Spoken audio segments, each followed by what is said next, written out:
ఏం చెప్పరమ్మంటారమ్మా ఇట్లాంటి వాళ్ళ గురించి. అసలు అమాయకంగా బతుకమ్మ ఆడుతూనే బతుకమ్మ పూలన్నీ తెలంగాణ ప్రజల చెవుల్లో పెట్టి పట్టపగలే మహిళ ఉండి లిక్కర్ మాఫియా చేసి కోట్లు సంపాదించుకున్న ఆవిడ ఈ కవితమ్మ. ఇక్కడ చేసిన బతుకమ్మ సరిపోలేదట, ఇక్కడ బతుకమ్మ చేస్తూ లిక్కర్ మాఫియా చేసింది సంపాదించింది సరిపోలేదట, ఇప్పుడు పక్క రాష్ట్రాలలో అట్ల దద్ది చేసి ఇక అక్కడ ఏం సంపాదించడానికి బయలుదేరుతున్నారు. ఇలాంటి వాళ్ళ గురించి ఏం మాట్లాడమంటారు నన్ను? అసలు ఈ కవితమ్మ అనే మనిషికి కేసీఆర్ బిడ్డ కాకపోతే అసలు ఏమైనా ఉనికి ఉందా?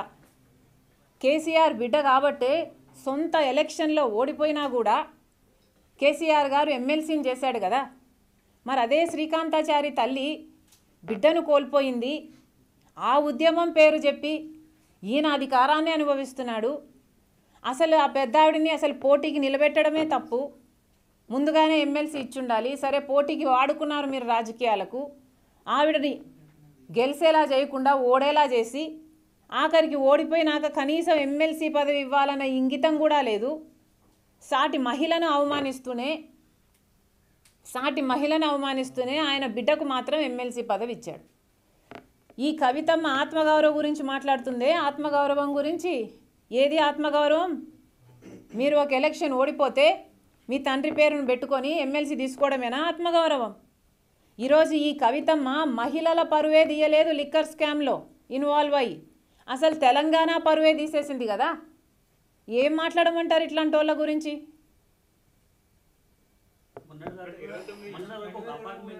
కవిత 20-30 లక్షల వాల్యూ చేసేటువంటి అపార్ట్మెంట్ ఉన్న కవిత ఈరోజు 50 నుంచి 100 కోట్ల బిల్డింగ్లో ఆవాసం ఏర్పరచుకోవడం, చాలా ఆస్తులు కూడా పెట్టడం బట్టి ఎట్లా చూస్తారు?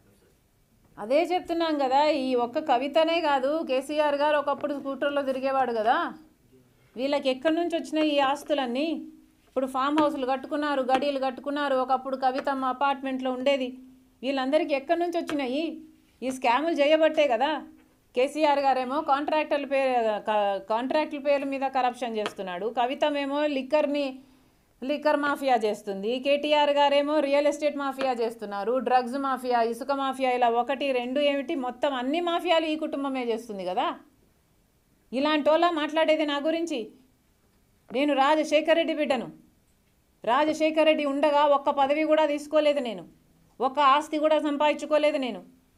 రాజశేఖర్ రెడ్డి గారు వెళ్ళిపోయిన ఇన్ని సంవత్సరాలకి రాజశేఖర్ రెడ్డి గారు ప్రేమించిన ప్రజలు అన్యాయం అయిపోతున్నారని, రాజశేఖర్ రెడ్డి గారిని ప్రేమించిన ప్రజలైతేనేమి, రాజశేఖర్ రెడ్డి గారు ప్రేమించిన ప్రజలు ఈ ప్రజలు అని ఒంటరిగా నిలబడి, మహిళ అయినా నేను ఒంటరిగా నిలబడి ఒక పార్టీ పెట్టి 3500 కిలోమీటర్లు పాదయాత్ర చేస్తూ ప్రజలకున్న సమస్యలు, కేసీఆర్ ఎన్ని వాగ్దానాలు ఇచ్చాడు, ఎందుకు నిలబెట్టుకోలేదని ప్రతిరోజు ప్రశ్నిస్తూ కేసీఆర్ గారు అవినీతి గురించి మాట్లాడుతున్న ఏకైక పార్టీ వైఎస్ఆర్ తెలంగాణ పార్టీ. ఒక ఈ మహిళ తప్పితే కేసీఆర్ గారు అవినీతి గురించి ఎవ్వరూ మాట్లాడలేదు. ఈ ఎమ్మెల్యేల గురించి కూడా, వాళ్ళ అవినీతి గురించి కూడా ఇన్ని సంవత్సరాలు ఎవ్వరూ మాట్లాడలేదు. ఎక్కడికక్కడ ఎవరి వాటాలు వాళ్ళు తీసుకున్నారు, నోరు మూసుకున్నారు.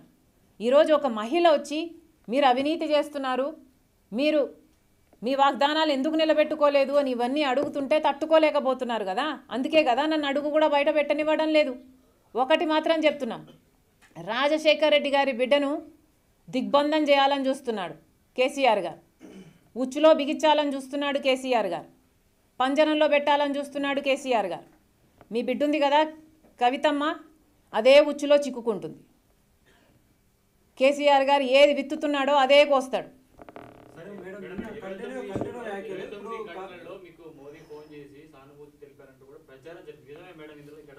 నేను మీకు అన్నీ చెప్పాల్సిన అవసరం ఉందా? లేదు కదా.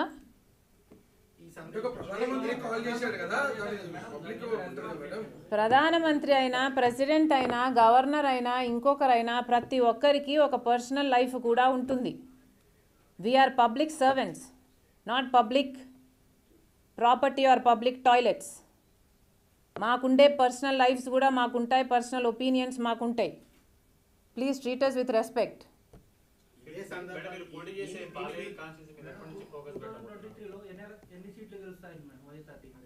అధికారంలోకి వచ్చే అన్ని సీట్లు గెలుస్తాం.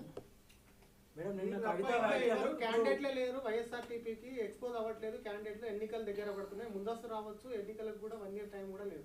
ఎట్లా చూస్తాం మేడం క్యాండిడేట్లు ఇప్పటి వరకు? అరే మీకు ఎందుకండి టెన్షన్? నాకు లేని టెన్షన్ మీకు ఎందుకు?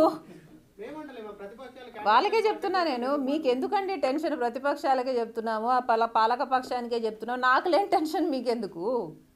నా కథ నాకు తెలుసు కదా, నేను చూసుకోగలను, నేను చేసుకోగలను కదా. నేనేం ఈ రోజే కాదు కదా రాజకీయాలు చూస్తున్నది, ఇంతప్పటి నుంచి నేను రాజకీయాలు చూస్తూనే ఉన్నా.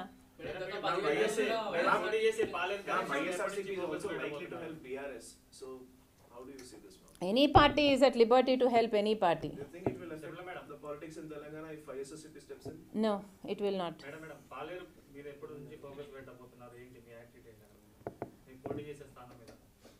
పాలేరు భూమి పూజ 16వ తేదీ ప్లాన్ చేస్తున్నాం. సో అక్కడ నుంచి ఫుల్ ఫ్లెడ్జ్డ్గా చేయాలన్నది ప్రయత్నం. ఈ 16 సిటీలో పాదయాత్ర ఎలా చేస్తారమ్మా? ఈ ట్రాఫిక్లో చేయలేం, ఇట్స్ నాట్ పాసిబుల్. మేధావులు మౌనంగా ఉంటున్నారు. తెలంగాణ మహిళల కళ్ళ నుంచి నీళ్లు కాదు నిప్పులు వస్తాయి. మోడీ కూడా మహిళల్ని ఇక్కడ బాగా ఇబ్బంది పెడుతున్నారు, ఆయనకి వ్యతిరేకంగా మాట్లాడే మహిళల్ని ఇబ్బంది పెడుతున్నారు అంటారు. అంటే ఆమె చెప్పేదానికి మిమ్మల్ని కూడా ఇక్కడ రాష్ట్ర ప్రభుత్వం ఇబ్బంది పెడుతుంది కదా, రెండు సేమ్ అనుకోవచ్చా? అనుకోవచ్చు. వీళ్ళ మహిళల గురించి మాట్లాడేది వ్యక్తిగత దూషణలు నేను చేశానంటున్నారే, వ్యక్తిగత దూషణలు ఎవరు చేశారండి? వీళ్ళ మహిళల గౌరవం గురించి మాట్లాడేది. నల్లిని నలిపేసినట్టు నలిపేస్తామని ఒక మహిళ గురించి అంటే అది దూషణ కాదా? మహిళలను అవమానించినట్టు కాదా? అడుగు ఎట్లా బయటికి పెడతావో చూస్తామంటే ఒక మహిళను అవమానించినట్టు కాదా? సికండి అంటే ఒక మహిళలను అవమానించినట్టు కాదా?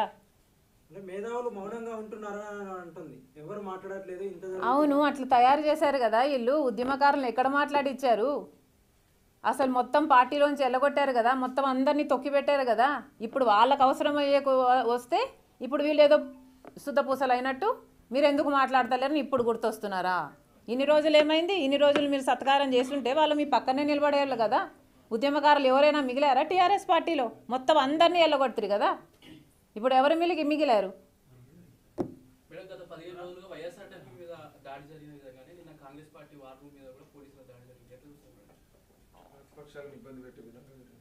అంతే.